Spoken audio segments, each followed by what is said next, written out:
estamos na questão 84, e ela pergunta o seguinte: o que merece cada pecado? Os teólogos de Westminster definiram o seguinte, segundo a palavra de Deus, óbvio: cada pecado merece a ira e a maldição de Deus, tanto nessa vida como na vindoura. Dois versos muito importantes para nós corroborarmos isso. Gálatas 3, que diz o seguinte: todos aqueles, pois, que são das obras da lei, estão debaixo da maldição. Porque está escrito: maldito todo aquele que não permanecer em todas as coisas que estão escritas no livro da lei para fazê-las. E o texto de Tiago, que eu pedi para os irmãos abrirem, a partir do verso 10, Tiago 2,10, diz o seguinte: pois qualquer que guarda toda a lei, e como eu até frisei domingo, não há ninguém que guarde toda a lei, não há ninguém que guarde nada da lei, mas qualquer que guarde toda a lei, mas tropeça em um só ponto, se torna culpado de todos. Porquanto aquele que disse não adulterarás, também ordenou, não matarás. Ora, se não adulteras, porém matas, vens a ser transgressor da lei. Vamos orar mais uma vez. Senhor Deus, nosso Pai, tem misericórdia de nós essa noite, Senhor. Tem misericórdia de mim ao expor esse texto. Nos ajuda, nos auxilia em nossas debilidades. Glorifica o nome do Teu Filho em nosso meio. Que Teu Santo Espírito possa usar essa ministração. Que nós entendemos um pouco mais da graça, não somente eu, como os meus irmãos, como todos aqueles que vierem ouvir. Eu peço, Senhor, a Tua bênção. Em nome de Cristo Jesus. Amém. Então, senhores, na última exposição, ao domingo, nós relembramos que Deus exige do homem a obediência à sua vontade revelada conforme os 10 mandamentos. E nós até fizemos aquele exercício, Há os 10 mandamentos, a qual alguns dizem que Cristo mudou, mas Ele não mudou, Ele apenas resume nas 2 tábuas da lei, a qual o apóstolo João depois resume em um mandamento só, no capítulo 4. E essas duas questões, essas 3 questões, aliás, elas no breve catecismo são a 39, 40 e 41, a respeito da exigência de Deus, do homem, que é obediência e obediência à sua vontade, conforme revelada nas Sagradas Escrituras. Partindo desta base, nós vimos que ninguém pode guardar perfeitamente a lei de Deus, foi a questão 82. Guardar perfeitamente é guardar plenamente, é guardar 100% como Deus exige. Como nós vimos no texto de Tiago, se tropeçar numa vírgula já era, como nós vimos em Gálatas, permanecer em todas as coisas que está escrita no livro da lei para fazê-la. Perfeitamente significa perfeitamente como Deus é perfeito. Não adianta 99,999%. Puxa, foi tão pouco, porque Deus é santo, Deus é puro, Ele não aceita algo inferior à sua grandeza. Tiago nos ensina que essa perfeição, então, compreende não tropeçar nem mesmo numa vírgula da lei. Isso é muito importante, porque, claro, nós temos que ver que é uma figura de linguagem, e o significado disso é que o menor dos menores dos menores, daquilo que nós podemos colocar na nossa mente em segundo plano, o tropeço naquilo ali nos torna culpado de tudo. Ou seja, não existe aquele pecadinho que a gente pode desprezar, aquele que, isso aqui tudo bem, não é grande coisa. Vimos ainda que há agravantes para os pecados. No domingo a gente falou a respeito que as pessoas, às vezes, na boa intenção de querer ensinar um negócio, elas bagunçam tudo, porque não esclarecem as coisas. Então é dito o seguinte: não existe pecadinho nem pecadão. Tá, Nós temos que entender o que a pessoa quer dizer com isso, ou a pessoa tem que expressar o que ela quer dizer com isso. Há agravantes, sim. Há pecados mais odiosos para Deus. Como nós vimos, desejar uma mulher é adultério.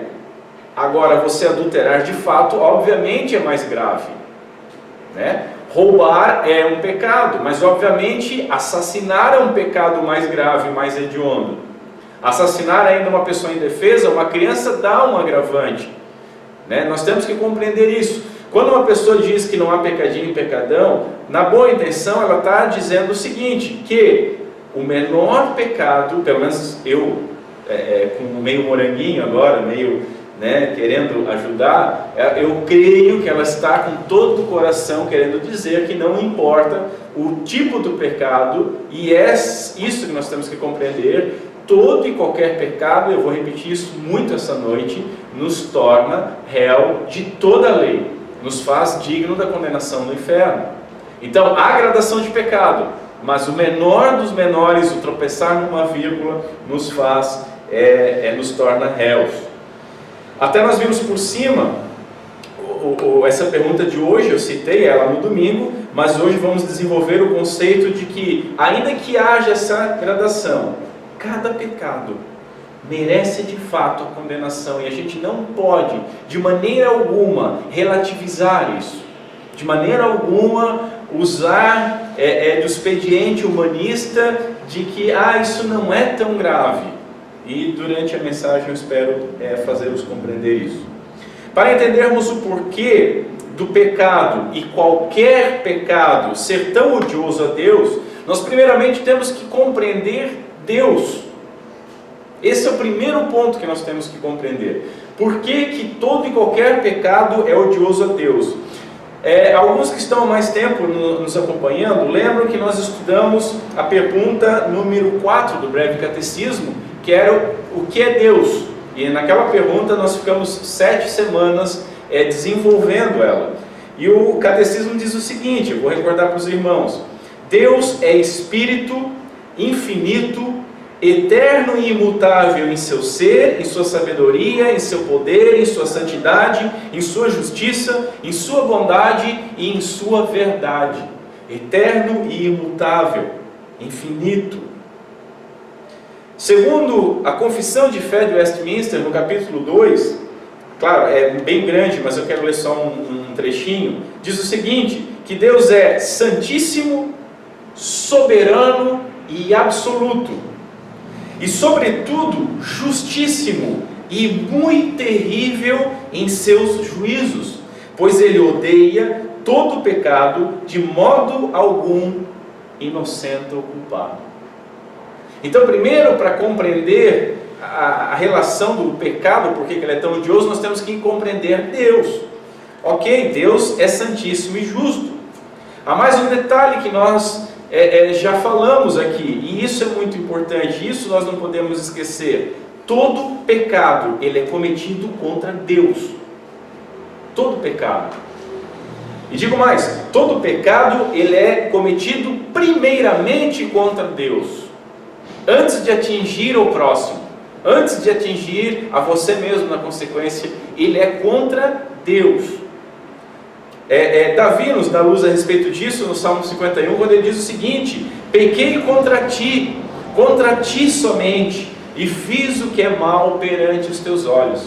Esse é o conceito que nós temos que ter muito claro em nossos corações, quando você vai se confessar a Deus a respeito de um pecado. Quando você foi quebrantado pelo Espírito Santo do Senhor e arrependido pede perdão a Deus.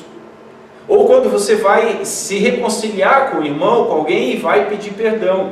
Você tem que entender que há algo acima, há algo maior, há algo mais grandioso, algo mais importante. Você tem que entender que você pecou contra o Senhor, primeiramente. Mas eu menti, foi para o meu vizinho. Você mentiu também para o Senhor. Mas eu adulterei e eu traí minha esposa. Você traiu o Senhor. Sempre. Mas eu só cobicei. Você deixou de adorar a Deus sobre todas as coisas. Como vimos, eu reforço. Antes de qualquer coisa, todo pecado é contra Deus. Portanto, o pecado é odioso porque ele ofende a natureza de Deus. E qual é a natureza de Deus? Como nós vimos agora há pouco, a natureza de Deus é pura, santa e justa. Se o pecado é contra Deus, e ele é puro, santo e justo, obviamente que ele não pode relevar alguma coisa, deixar para lá. Isso não se preocupa não. Eu estou aqui administrando todo o universo, tudo depende de mim, eu mantenho todas as coisas, eu determinei todas as coisas, na minha providência estou fazendo que cada coisa aconteça exatamente como eu determinei, e então mentirinha, não tem problema algum. Óbvio que tem e tem bastante. Quanto mais nós tiramos os olhos de nós mesmos e começamos a olhar a Deus, e como Calvino diz, somente quando nós compreendemos a Deus, nós conseguimos nos compreender. Você só consegue alguma compreensão de si próprio quando você compreende a Deus, que é o teu Criador. E aí você entende que o teu pecado foi primeiramente contra Ele, obviamente que por você mesmo você já não vai relevar qualquer pecado. Aí vai fazer sentido quando Pedro diz o seguinte: te afasta de mim, Senhor, porque eu sou pecador. Você vai compreender quando Isaías diz: meus olhos viram o Senhor e eu vou morrer, porque eu sou um homem de lábios impuros e habito no meio de homens de lábios impuros. Todo pecado é odioso porque ele ofende a natureza pura e santa do nosso Criador. Depois ele também é odioso porque é uma transgressão contra a sua lei. E a lei de Deus, ela também é pura e santa e justa. E por que ela é pura, santa e justa? Porque a lei de Deus expressa a sua santidade, a sua pureza e a sua justiça, com ordenanças, com mandamentos. Como eu falo para os irmãos, não são dicas, são mandamentos, né? É odioso porque o pecado é contra Deus, mas não somente contra Deus, mas contra a sua lei, porque Ele nos disse que não era para fazer determinadas coisas.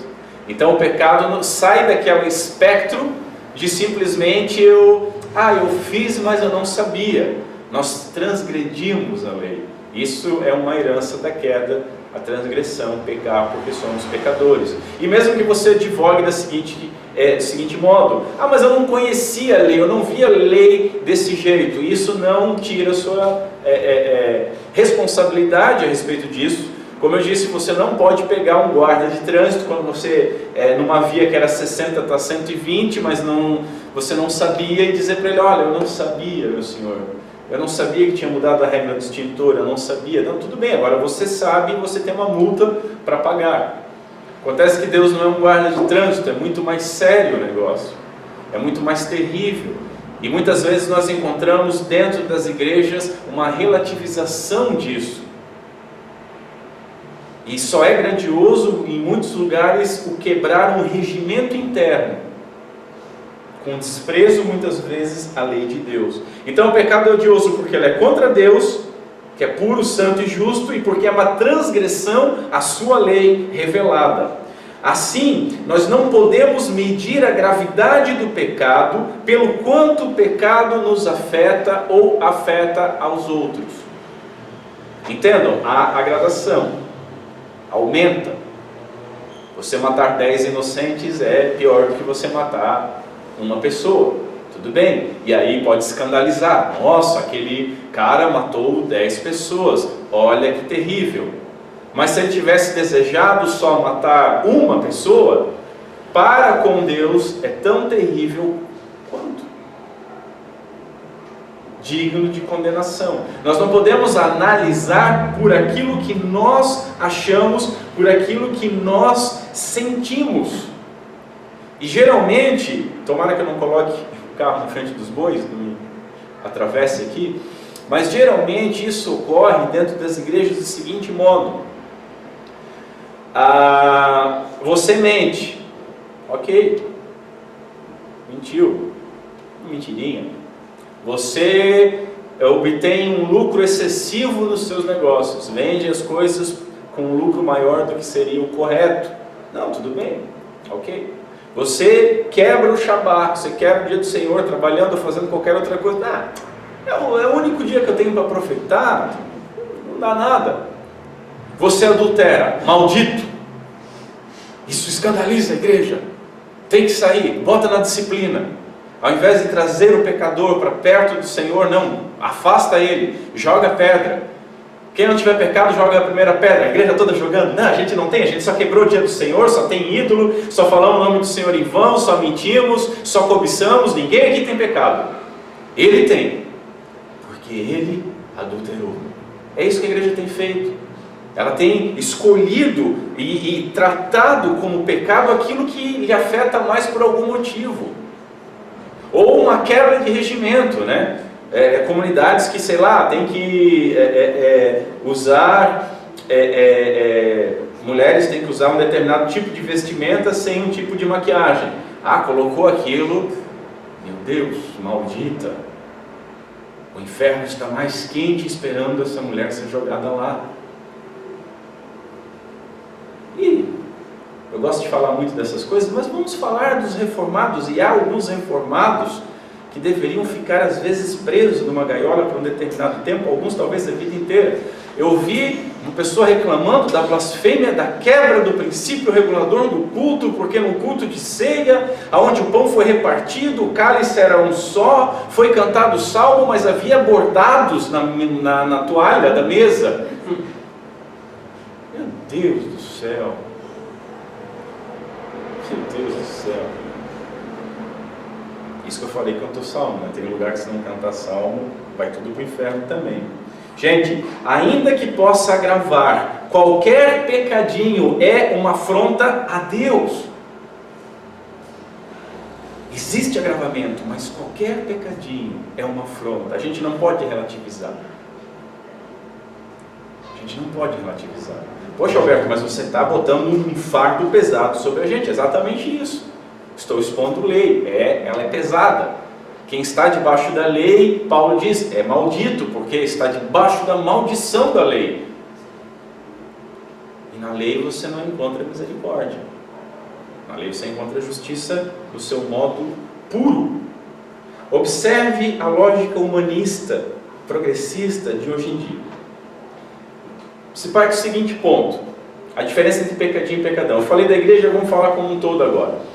A criança roubou uma bala, ou você roubou uma bala no mercado, você roubou uma bala. Uma bala não é nada. Vai se preocupar com uma bala? Terrível é aquela pessoa que rouba um banco. Isso é algo grave. Mas uma bala não. Esse é o primeiro passo. Qual é o segundo passo depois desse?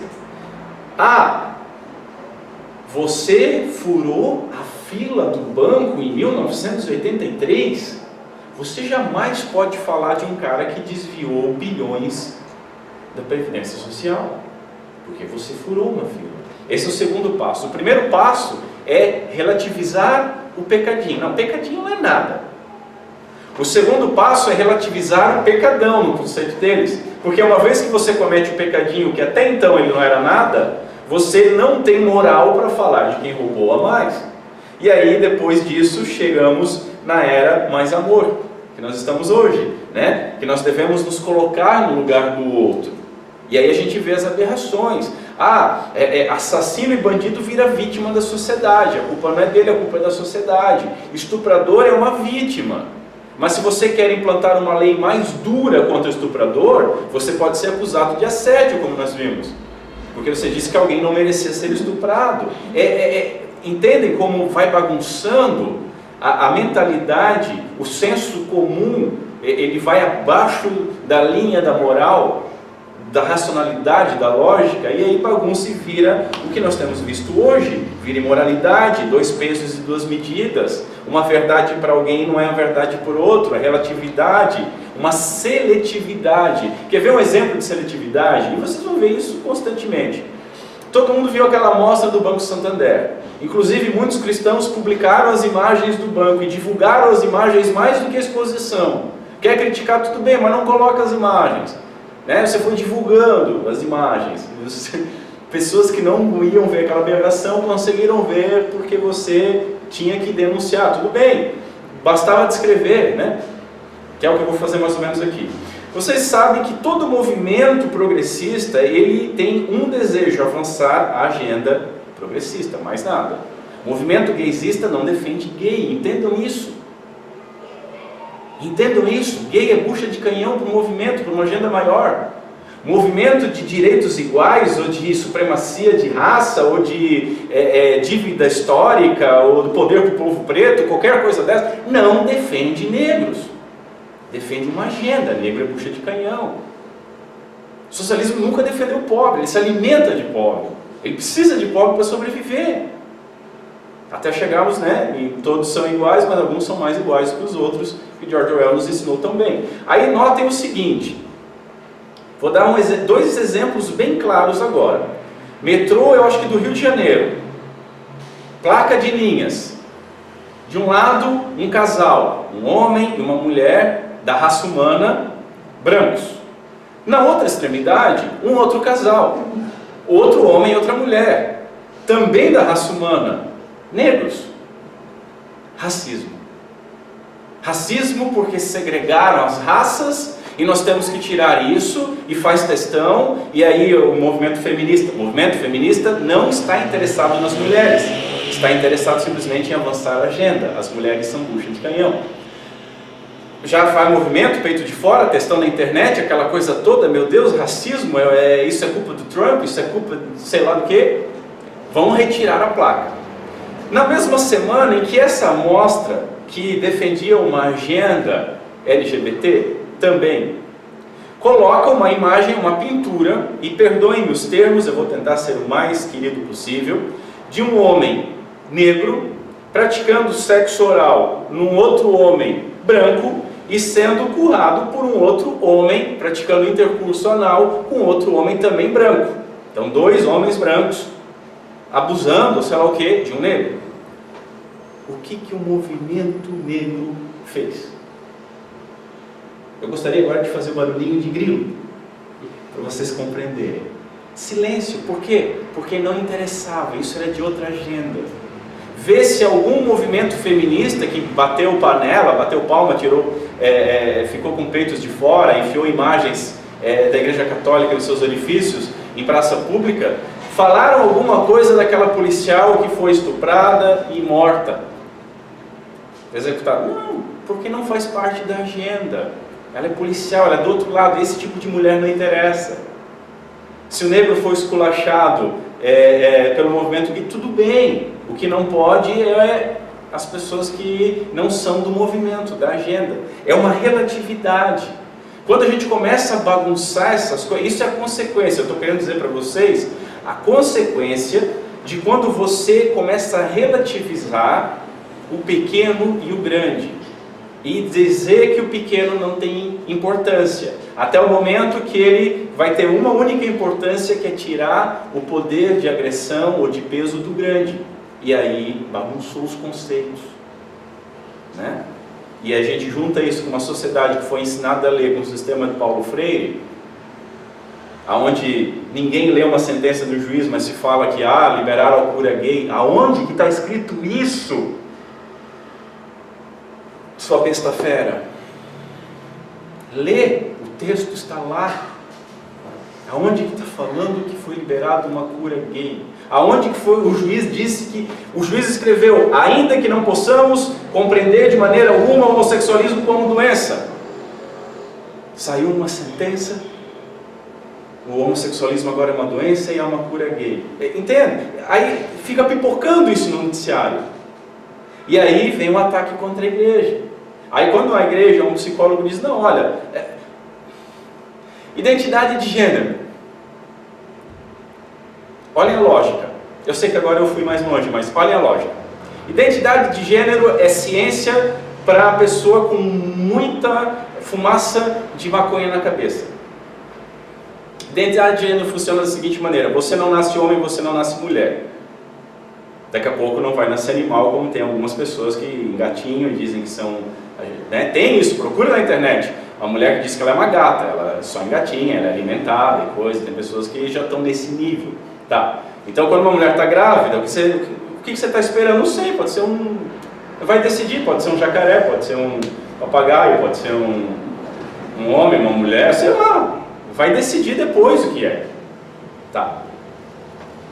Por quê? Porque isso é uma construção social, é um construction. Não existe a biologia, né? Tipo, exame de sangue, de urina, você vai lá, total para homem, total para mulher. Isso também é uma construção. Se você se definir, um homem e se definir mulher, obviamente o teu conceito é de outro, ainda que, enfim. Então, aí é uma construção social, é a pessoa que escolhe. Então, o menino ou a menina, ela escolhe, o menino escolhe ser menina, e tem que respeitar. É uma pessoa que não se aceita, mas os outros têm que aceitar o que ela não se aceitou. Tudo bem, mas ela escolheu, beleza. Agora, se um gay resolve que não quer ser mais gay, e quer passar por um tratamento psicológico para auxiliá-lo nessa transição, aí é homofobia. Vocês conseguem entender o ridículo? Auxiliar para ser, para fazer a construção, pode. Para ele definir, pode. Para outro lado, não. Entendem quando eu digo que é bucha de canhão? Uma pessoa que se sente homossexual e está querendo se aconselhar, querendo talvez mudar, ela não está feliz daquele jeito. Aí o movimento diz, não pode buscar nenhum tipo de auxílio, e ai daquele que buscar porque é homofóbico. Não podemos voltar para a Era das Trevas. Só interessa quando você pode definir que é gay. Quando você é um gay e quer definir que agora não é mais, é errado. Por quê? Porque relativizou os conceitos. Eu dei uma volta grande e vamos voltar para cá. Voltando então. O caráter asqueroso e odioso do pecado, qualquer que seja, é porque o pecado ele é cometido primeiro contra um Deus santo e a sua santa lei. Pecado, o que ele é? É um amor a si mesmo. A definição melhor de pecado, como eu falei no domingo, você não precisa errar o alvo, isso, é quebra daquilo. Pecado, o conceito mais básico, um amor a si mesmo acima de um amor a Deus. É querer que tudo gire ao redor do seu umbigo. É você se sentir o centro do universo e todas as coisas vão ter que orbitar ao redor de você de alguma maneira.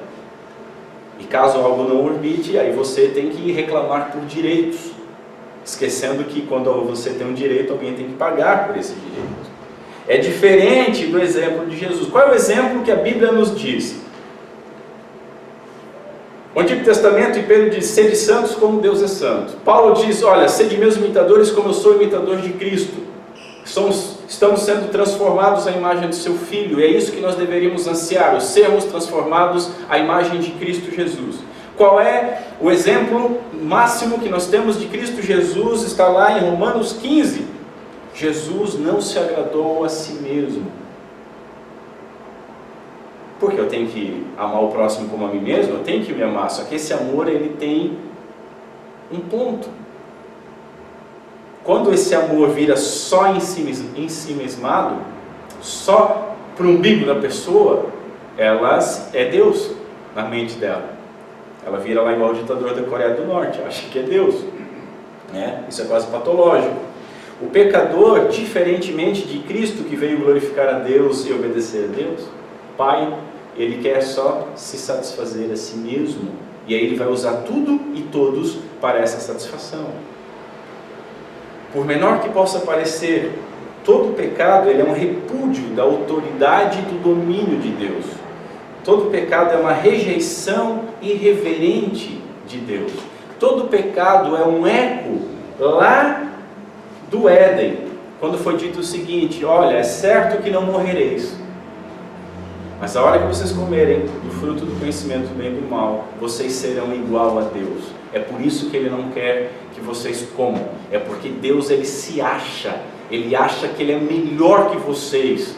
Então, transgridam essa regra, porque aí vocês vão ser igual a Ele. Vocês vão ser Deus. Esse é o cerne do pecado. O amor aloprado a si mesmo. Há um outro detalhe importante. O pecado, cada um e qualquer um, ele tem consequências eternas. O pecado ele está à parte do tempo. Deixa eu explicar isso. Temos que entender o seguinte: o pecado não é somente cometido contra Deus, né? Deixa eu reformular. O pecado não somente é cometido contra Deus, mas nós temos que lembrar que Deus, ele é infinitamente perfeito, como nós lemos. Mas além disso, o pecado ser contra esse ser infinitamente perfeito, esse ser tem mais um atributo: eternidade. Deus é eterno. Esse atributo é muito importante. Aquele que não tem princípio e não tem fim. Esse atributo é muito importante. Todo pecado, ele é uma afronta àquele que não teve início, aquele que não tem fim, aquele que vive para sempre, aquele que não está preso ao tempo. Vocês conseguem entender a dimensão cósmica do pecado? Nós cometemos os nossos pecados num plano temporal. Os nossos pecados são cometidos num momento histórico. Todos eles, em algum momento histórico. Esse plano temporal é o cometimento das nossas falhas numa régua de tempo. Régua que vem desde o início da criação até a consumação. Essa é uma régua de tempo. Agora, os conceitos de Deus, as pressuposições que nós temos, a qual nós cremos e defendemos. Deus, ele é imanente, ele está envolvido em toda a criação, agindo, interagindo, intervindo, guardando, cuidando, zelando. Inclusive, João nos diz que ele nos deu o seu Espírito e nós estamos nele e ele está em nós. 1 João capítulo 4, verso 13. Mas Deus também é transcendente, é totalmente o outro, é totalmente fora. Sendo eterno, ele está fora do tempo, ele está fora da régua do tempo. Então você comete o seu ato de justiça contra um ser santo no tempo, mas esse ato vai para fora do tempo, porque ele é contra aquele que está fora da régua do tempo. Estão compreendendo o tamanho do negocinho de roubar a balinha no mercado? Mas Deus, não sendo limitado por tempo, que é um dos seus atributos, nós temos que entender mais algumas coisas. Os atributos de Deus são inseparáveis, correto? Inseparáveis. Muitas pessoas gostam de pegar só o amor, né? Deus é amor, esquece que ele é justiça. Outros lugares não, Deus é justiça, mas não é amor nenhum. Deus é quase um Alá, assim, é quase quase vontade pura, assim, não tem amor, não tem nada. Deus tem o atributo de ser infinito, eterno. Só que, como eu não consigo separar os seus atributos, porque não há como dividir a Deus, todos os seus atributos estão interligados. Assim, a sua justiça é eterna, a sua santidade é eterna, ele como um todo é eterno, não tem início e não tem fim. Eu vou perguntar mais uma vez: você compreende a gravidade disso? A afronta é também atemporal, ainda que cometida no tempo. Deus vê tudo, toda a sua vida agora.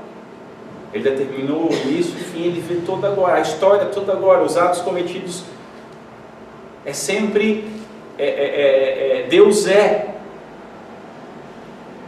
Eu sou, né? Eu sou, Deus é. Então não é era, não é foi, é sempre hoje, é sempre agora, é sempre esse momento. E vai continuar. Esse é o problema. Por isso que o puritano Thomas Watson nos diz que quando nós cometemos um ato, nós vamos pagar eternamente por esse pecado. Aqueles que estão fora da graça de Deus. É esse o motivo que a doutrina do inferno diz que o inferno é eterno.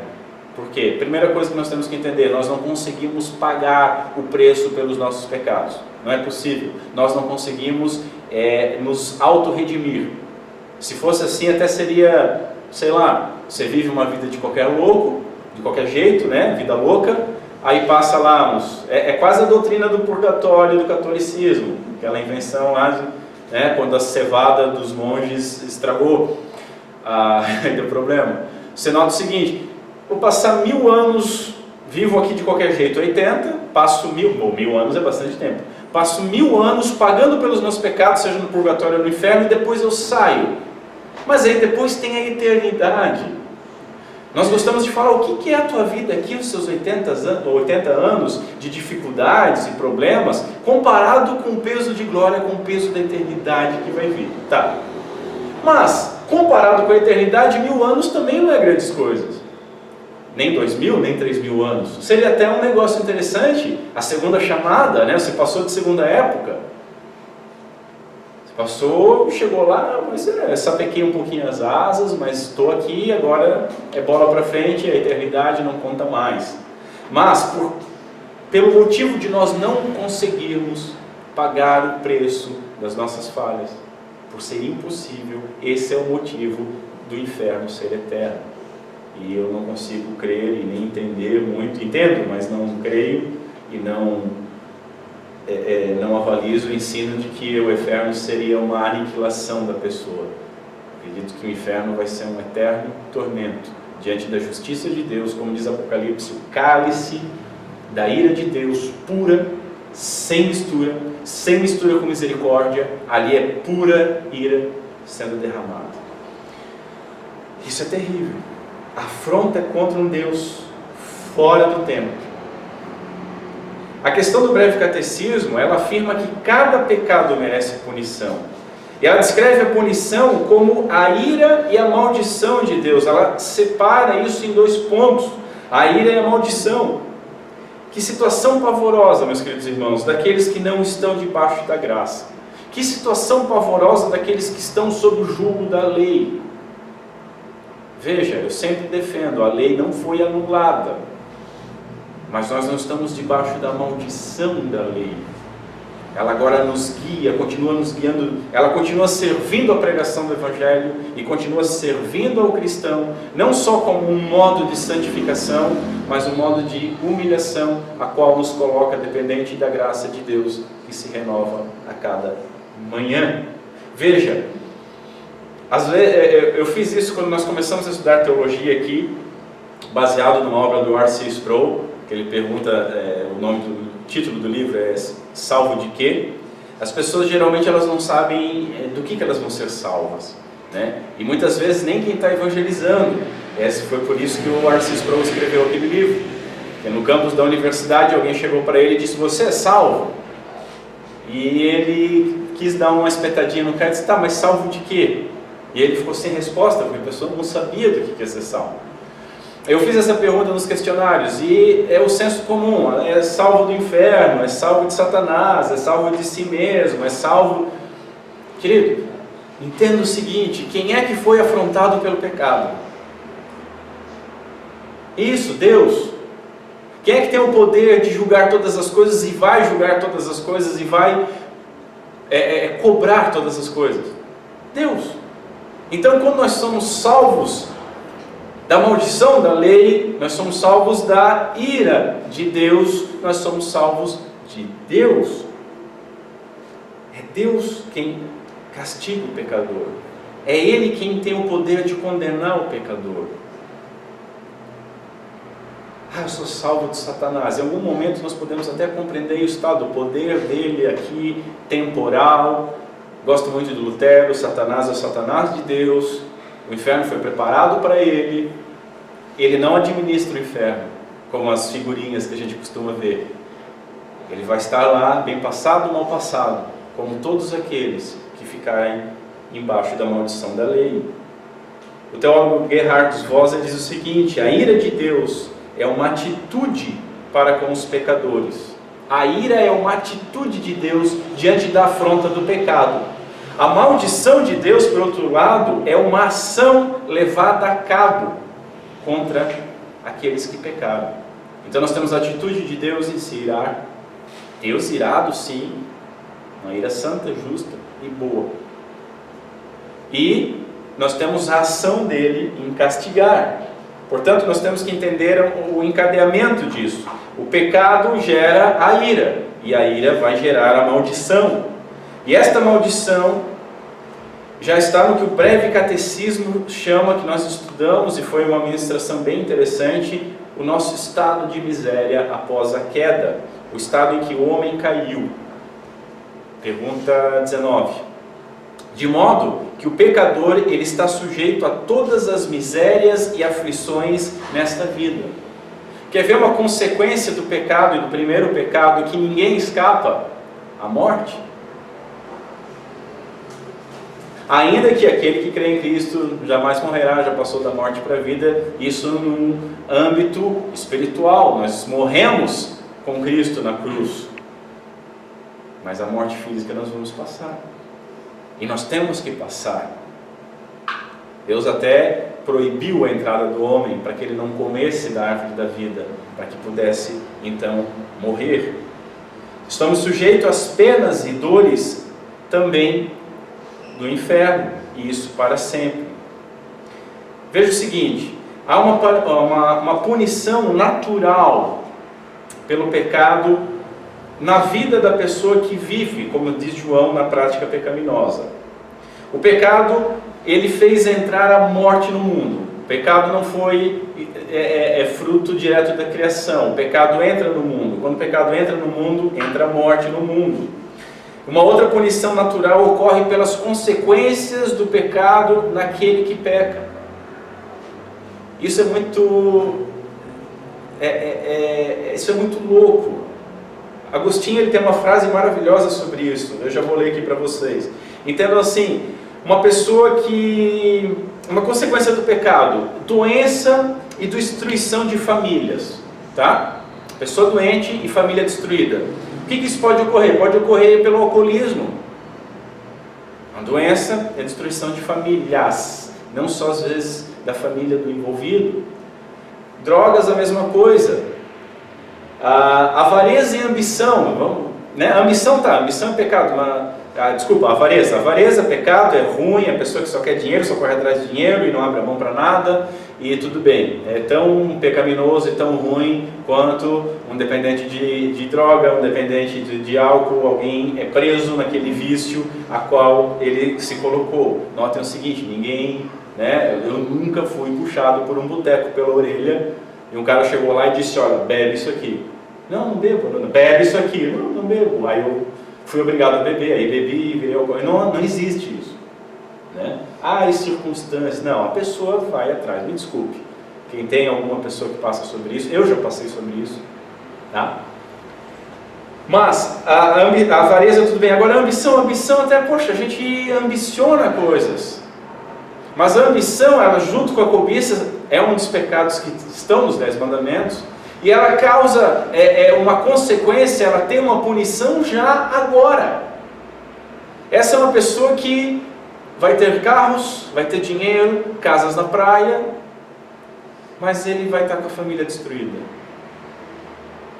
A gente esquece dessas coisas. Muitas vezes nós invejamos o homem mau, porque ele está nadando em dinheiro, e esquecemos que esse homem mau muitas vezes está invejando a gente, porque é só você notar o seguinte, meça o número de suicídios de uma favela, eu me recuso a chamar comunidade, é favela, sempre foi favela, vai continuar sendo favela, o número de suicídios numa favela e o número de suicídios na classe mais abastada. Aonde que ocorre mais? Aquela pessoa que está lá trabalhando, eu não vou falar de bandido na favela, estou falando de um trabalhador que está nessa situação, que pega ônibus 3 horas, um trabalho, ganha pouco, às vezes está fazendo um bico, ganha menos que o mínimo, a vida é miserável, está doente, a mulher está doente, o filho está doente, está tudo doente, ele não passa uma corda no pescoço. Por quê? Porque ele ama a vida dele. Muitas vezes a outra pessoa abastada tem de tudo, Aí procura fuga em algum outro lugar, também não encontra, porque você só preenche o vazio do seu coração com Deus, não é com mulheres, não é com dinheiro, não é com drogas, não é com bebida, não é com sucesso, não é com nada, e acaba tirando a própria vida. Não estou dizendo que não exista suicídio numa comunidade carente, mas é muito mais difícil. Os irmãos hão de concordar com isso. Então, a avareza pode destruir uma família e causar também a perda da saúde. As pessoas se dedicam acima do que era esperado do ser humano normal para enriquecer. E aí semeiam isso e colhem uma plantação inteira de doenças, de organismo quebrado. Adultério, outro pecado, que a pessoa pode receber a punição tanto de doença como de destruição de família. Jogatina, a mesma coisa. Olha o texto de Agostinho. Olha a linha de raciocínio que Agostinho faz, que maravilha. Da vontade pervertida nasce a paixão. Então, da nossa vontade pervertida nasce a paixão por alguma coisa. Servindo a paixão, dando asas à paixão, adquire-se o hábito daquela ação. O hábito já num conceito de vício. E não resistindo o hábito, cria-se a necessidade daquilo. E esse é aquele clássico, né? Ah não, eu paro quando quiser. Eu estou no hábito, estou legal. Daqui a pouco é necessidade e você não para mais. Aí Agostinho, como se não tivesse bom isso, ele bate o martelo e diz: o vício é o pecado e a pena do pecado. A punição do pecado. Ele não só é uma prática pecaminosa, em qualquer vício, tá? Viciado em... só está falando de bebida e drogas. Não, viciado em bolo de chocolate, morrendo de diabetes, né? O vício, ele é o pecado e a punição do pecado. Ah, mas isso é Agostinho na Bíblia, então vamos chamar Paulo. Romanos 1, a ira de Deus se revela do céu contra toda impiedade e perversão dos homens. Por isso, Deus entregou tais homens à imundícia pelas concupiscências do seu próprio coração, para desonrarem o seu próprio corpo entre si. Por isso, por causa disso, os entregou Deus a paixões infames. Romanos 1, 18, 24 e 26. Aí agora até parece que estou vendo alguém levantando a mão. Não, mas meu Deus, isso é sobre o homossexualismo. Não, não é só sobre o homossexualismo. Deus entregou as pessoas a essas paixões, os seus pecados. O pecado, o vício do pecado, esse hábito que virou uma necessidade, ele já é também a punição. Eu falei de milionários. Observe como uma pessoa já chamada de bilionária, ela tem mais milhões do que anos de vida para gastar, mas ela não sossega, ela quer cada vez mais. E se ela precisar passar por cima de quem quer que seja para conseguir mais, ela vai fazer. Por quê? Porque na ambição aquilo já virou um vício. Há uma necessidade. Você pode se satisfazer com um bolo de chocolate, com cocaína, com pornografia, ou talvez com milhões. Nós temos visto isso na televisão, né? As malas de dinheiros. Isso quando a gente vê é mala. Diante dessas coisas, é uma boa hora para nós vermos o Catecismo Maior. A questão 152, que é paralela a isso, ela vai fechar tudo que eu falei até agora e dar um alívio para nós. Ela diz o seguinte: todo pecado, até mesmo o menor deles, sendo contra a soberania, a bondade, a santidade de Deus e contra a sua justa lei, é merecedor da sua ira e maldição. Pesado. Tanto na vida presente quanto na vida por vir. E não pode ser expiado. E aí tem uma maravilhosa vírgula e continua: senão pelo sangue de Cristo. Esse é o Evangelho, meus queridos. Isso é o Evangelho. O Evangelho não é quantos jornalistas te criticam e você diz que eles vão morrer. Evangelho não é curas duvidosas e entregas de carro e chave do céu. Evangelho não é restauração de casamento, obtenção de emprego, ou de um esposo ou de uma mulher, às vezes a segunda esposa ou segundo esposo melhor porque o primeiro era ruinzinho. Isso não é Evangelho. Isso são sinagogas de Satanás. É o que mais aparece nas televisões quando você liga todos os canais. É difícil. É como diz o Charles Spurgeon. Charles Spurgeon, a gente poderia considerar algumas das frases dele quase que proféticas. Ele diz que em breve, na época, né, dois séculos atrás, em breve seria necessário utilizar uma lupa para procurar algum grão de evangelho em centenas de sermões. E é exatamente isso. O evangelho mudou, o evangelho, tanto que tem um certo senhor estranho que ele diz que na igreja dele o evangelho acontece.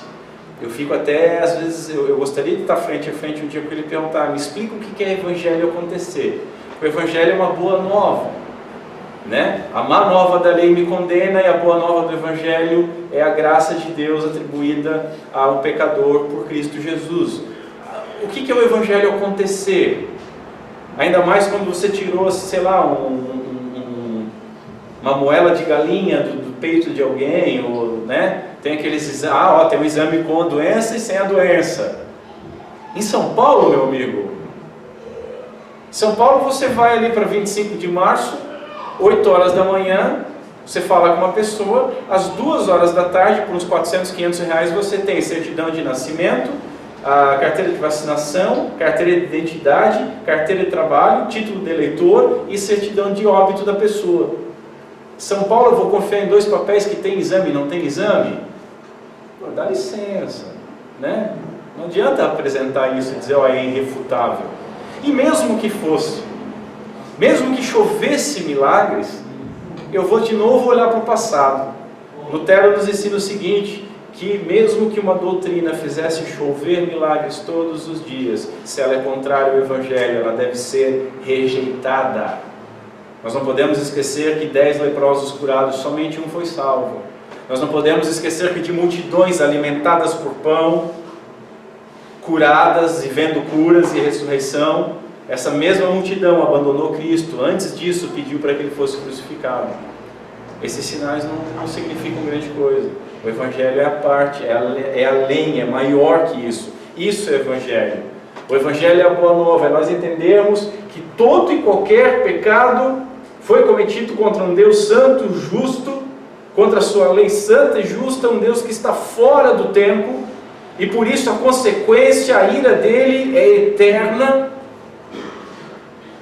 e não há nada que nós possamos fazer a respeito disso, porque a nossa justiça, a Bíblia diz que é um trapo de imundície, ou, traduzindo sem eufemismos, um absorvente sujo. Nós tentarmos nos justificar pela lei é a mesma coisa que nós nos limparmos com esponja cheia de lama. Então não há o que nós fazermos. E aí vem o Evangelho, a boa nova. Deus, em Cristo Jesus, Deus amou de tal maneira que enviou o seu Filho para morrer, e morrer por pecadores de João, dos quais eu sou o principal. Eu espero que você pense o mesmo de você, conforme Paulo disse. Isso é Evangelho. Jesus sofreu, Jesus morreu por pecadores, no lugar daqueles que mereciam a condenação, que mereciam o inferno.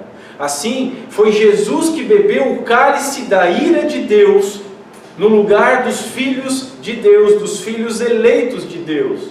E estes jamais beberão. Estes jamais beberão. Esse cálice está pronto, está sendo preparado, para os réprobos. Mas o dos filhos, Cristo já bebeu na cruz do Calvário. Você acha que Cristo suou gotas de sangue porque ele estava com medo da cruz? Ou você acha que o sol não brilhou aquela tarde porque ele estava ali só matando um revolucionário?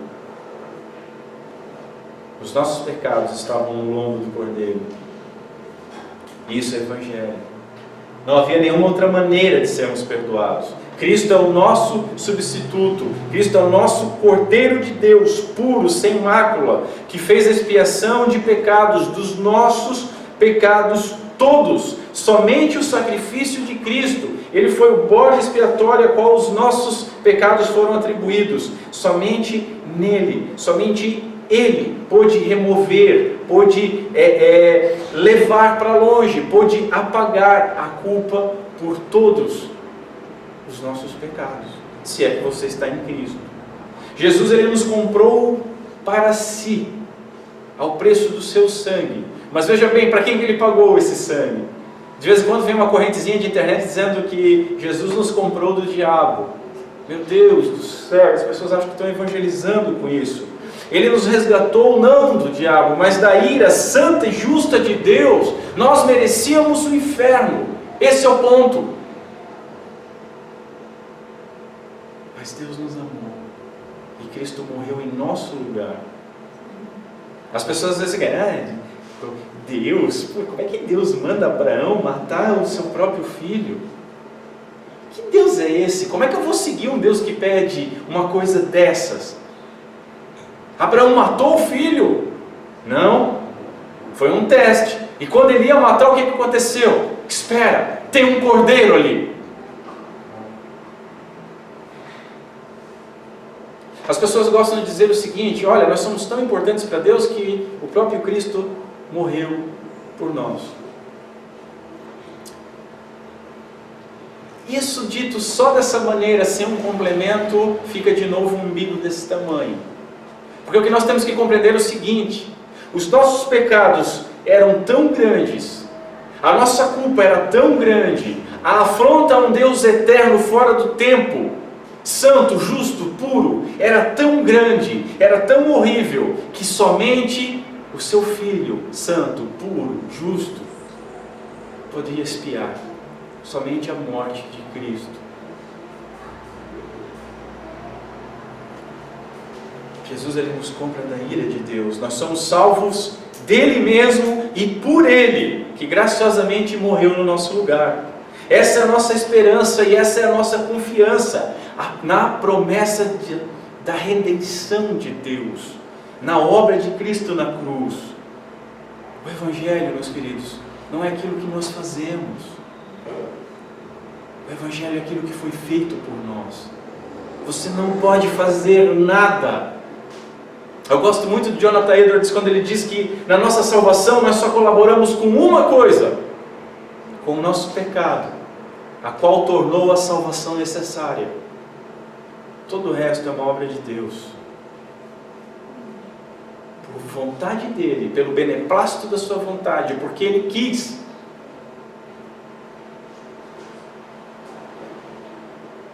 O Evangelho é aquilo que Deus fez graciosamente conosco. O que é graça? Graça é receber imerecidamente o perdão. E não só isso, é não receber a condenação que nos era merecida. E não só receber o perdão, a graça envolveu algo mais. Isso é muito importante para nós compreendermos essa noite. Se a graça de Cristo, o sacrifício de Cristo, tivesse simplesmente coberto e apagado os nossos pecados, nós iríamos estar na mesma situação de Adão. E poderemos cair de novo. Mas a graça de Deus é maior. Nós fomos justificados em Cristo. Os nossos pecados foram imputados no Cordeiro Santo. E a sua justiça nos foi atribuída, nos foi imputada.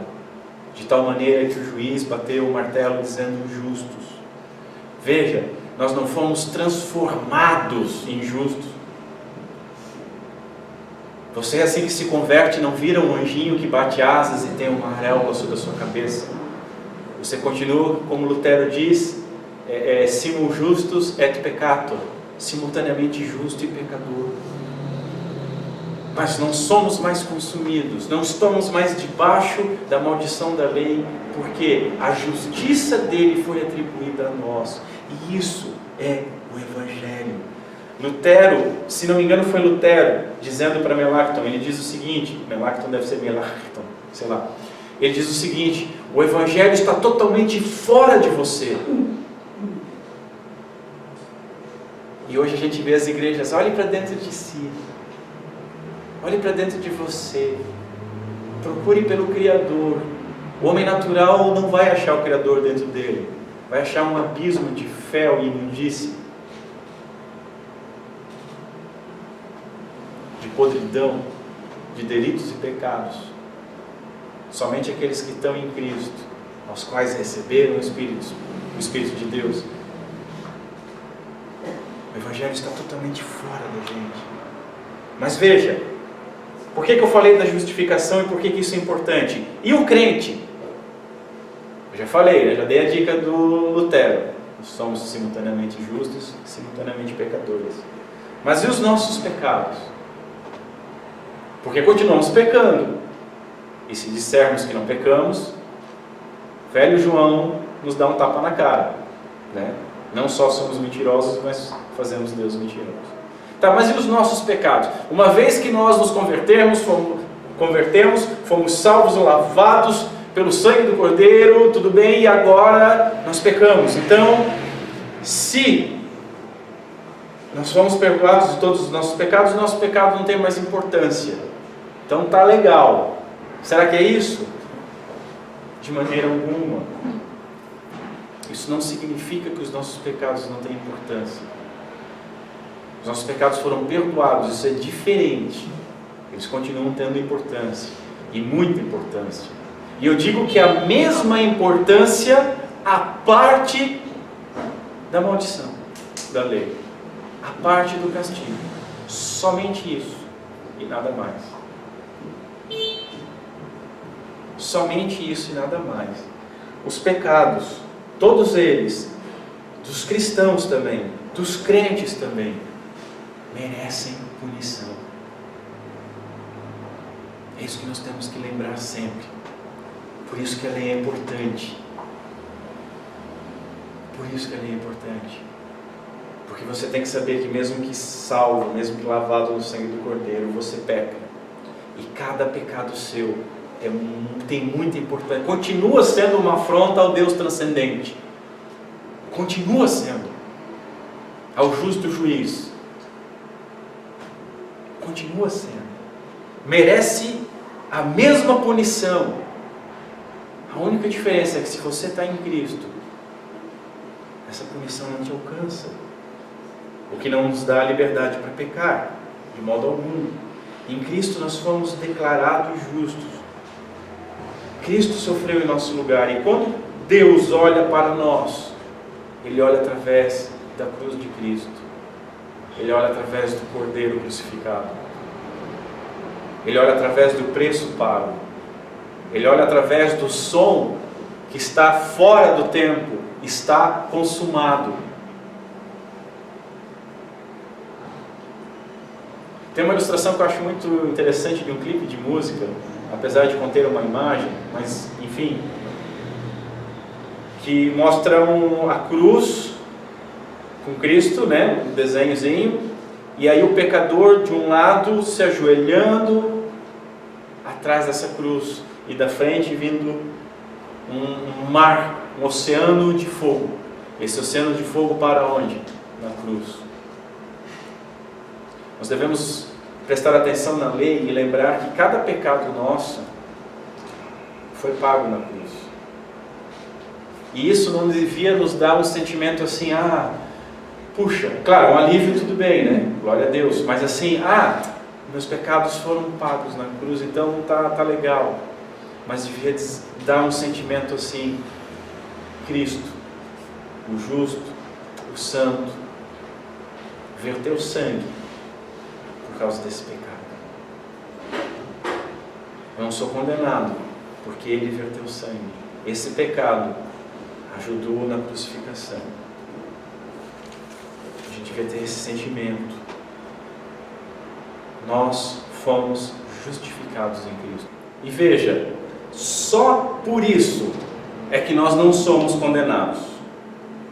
O que é importante nós entendermos é que até mesmo saber que não seremos condenados, que o salvo não se perderá, que ele não pode perder a salvação que Cristo Jesus conquistou para ele, até mesmo isso nos humilha. Por que nos humilha? Porque não é o nosso mérito. Veja, nós merecíamos a condenação, e o que nos preserva é a graça, o que nos preserva é a justiça, o que nos preserva é o mérito, o que nos preserva é a fidelidade, o que nos preserva é a promessa do nosso Deus.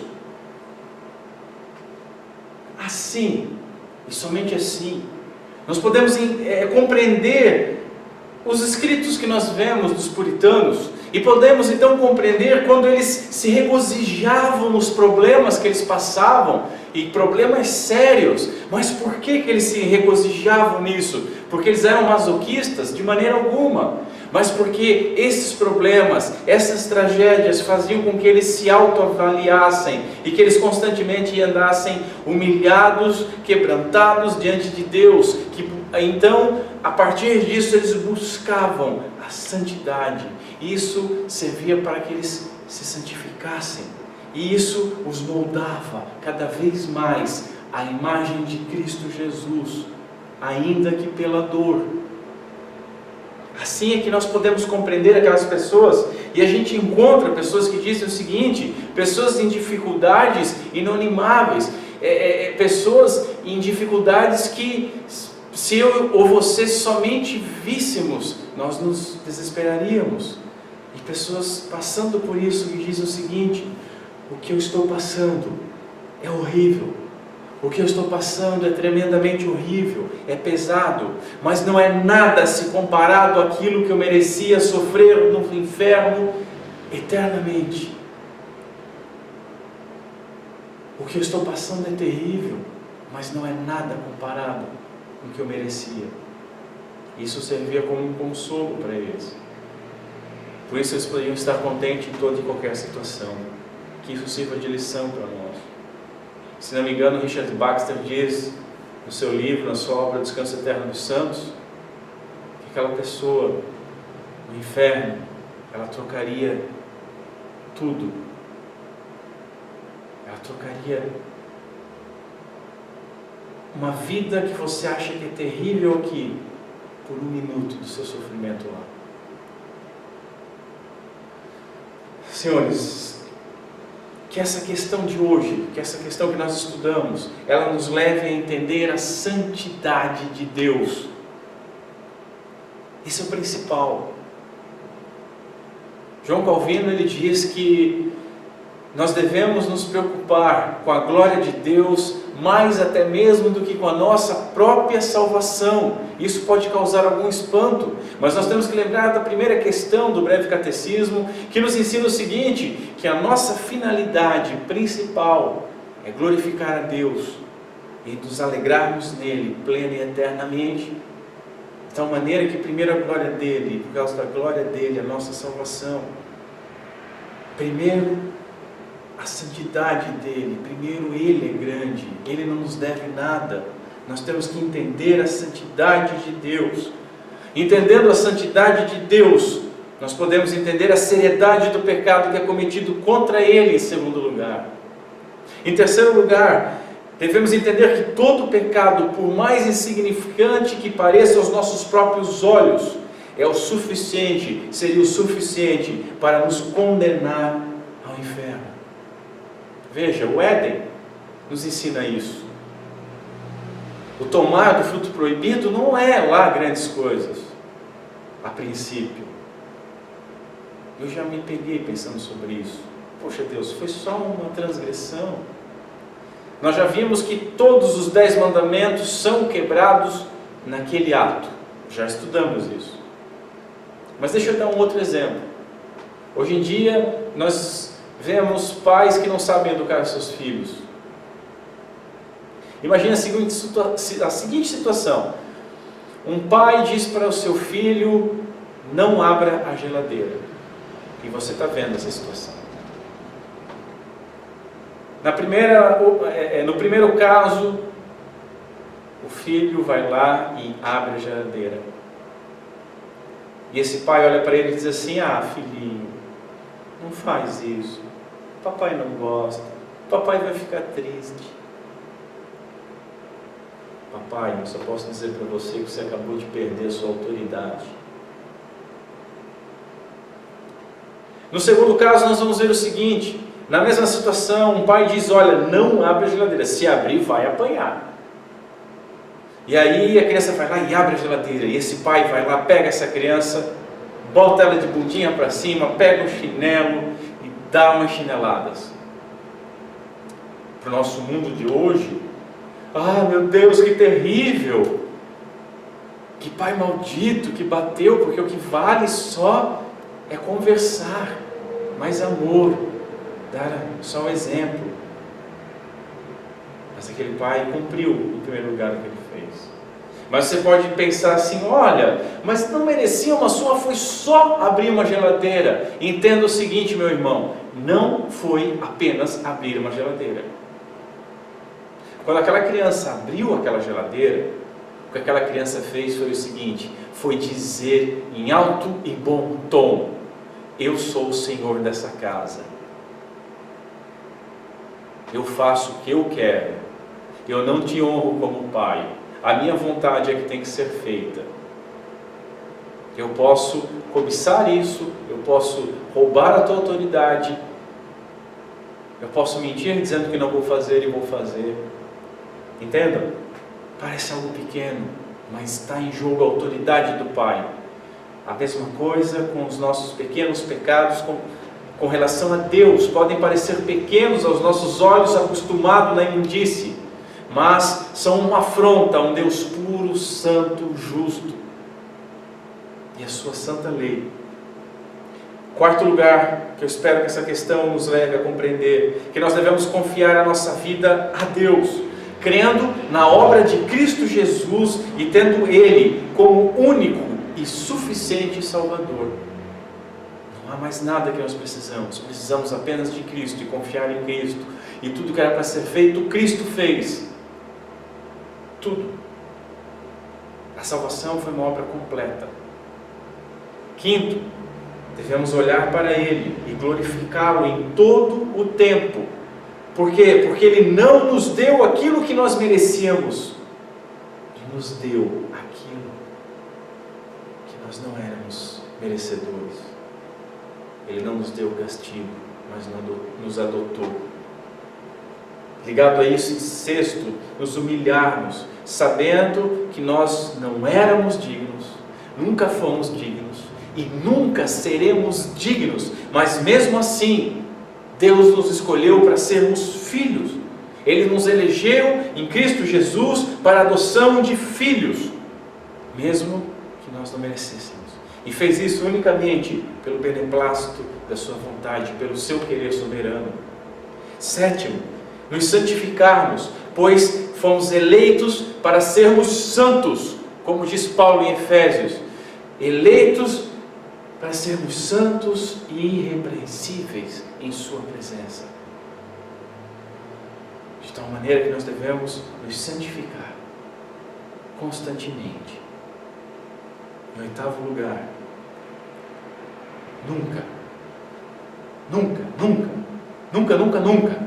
nunca, de maneira alguma, confiar em nosso próprio mérito. Não há nada em nós que nos faça ser merecedores. Não há nada que possamos fazer. Não há nada ao nosso alcance.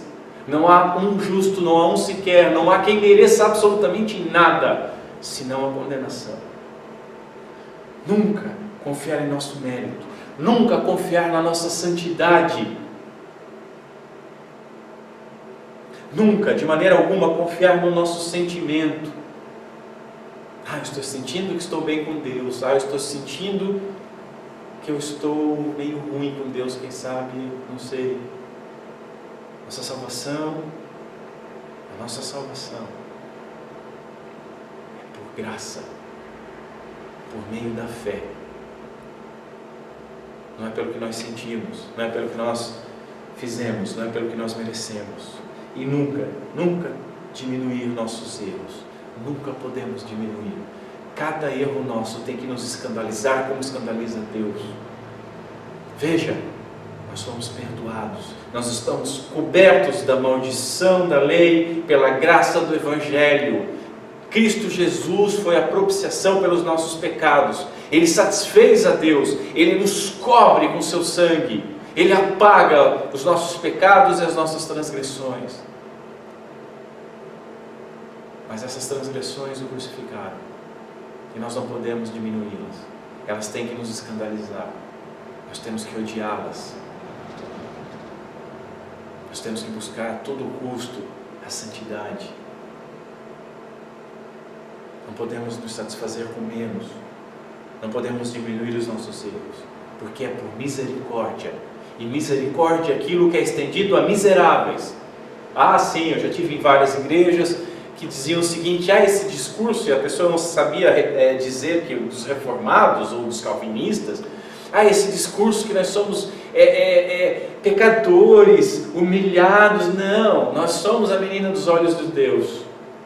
Paulo diz que Cristo Jesus veio salvar pecadores, da qual Ele é o principal, é o maior. Você acha que é melhor que Paulo? A misericórdia ela é estendida para miserável, para miseráveis como nós, que fomos amados por Deus. E lembrar sempre que fomos e somos salvos por graça, por favor imerecido. Vamos ficar em pé.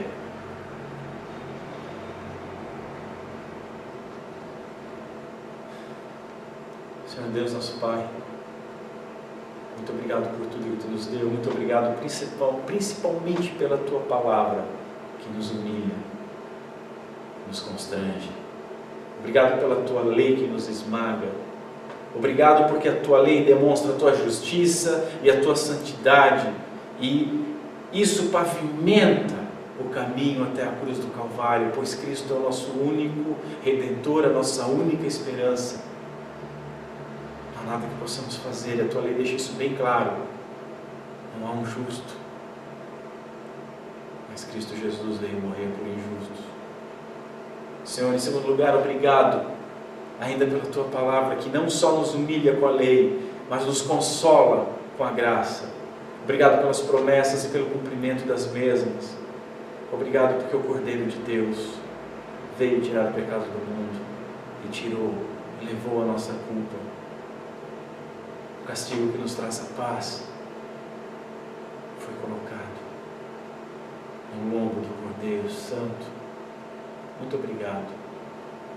E Senhor, em terceiro lugar, obrigado porque o Evangelho, essa boa nova, é aquilo que Tu fizeste. Obrigado, Senhor, porque a Tua palavra e a Tua sabedoria nos dizem que nenhum de nós merecíamos absolutamente nada. Sendo assim, nós só podemos recorrer a Ti e somente nos confiar em Ti e somente regozijar em Ti. Tu fizeste todas as coisas para extrair o máximo de honra e glória ao Teu santo nome, porque Tu és sábio e merecedor. Obrigado porque eu não posso olhar para ninguém achando que eu sou melhor ou mais santo ou mais merecedor. Muito pelo contrário. E obrigado, Senhor, porque nós sabemos que toda boa dádiva, todo dom vem do alto para nós, por graça e misericórdia. Te louvamos e te agradecemos em nome de Cristo Jesus. Amém.